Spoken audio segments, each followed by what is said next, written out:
you had certainly experienced a lot of chart success already. You had a 3-week #1, as we all know, with MMMBop. Not only did you get a #1 top independent albums entry with this, but you also made the top 25 of the Billboard 200. Yep. So that seems to me like it must have been, I don't know how much you paid attention to chart Oh, we success did. at the time. Yeah, no, we did. And if I remember correctly, I think we also, I feel like Penny and Me, the single itself, which back then sold a lot.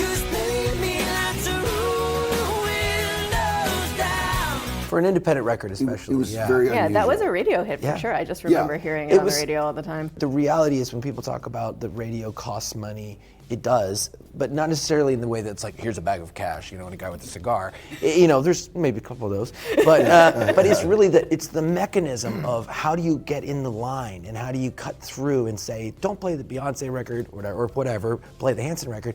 That takes muscle, and so we were really beating the pavement, we were re-beginning. But the difference was we weren't. We already had met people all over the world with our music. So you're right, it was an indie record in every sense of the word.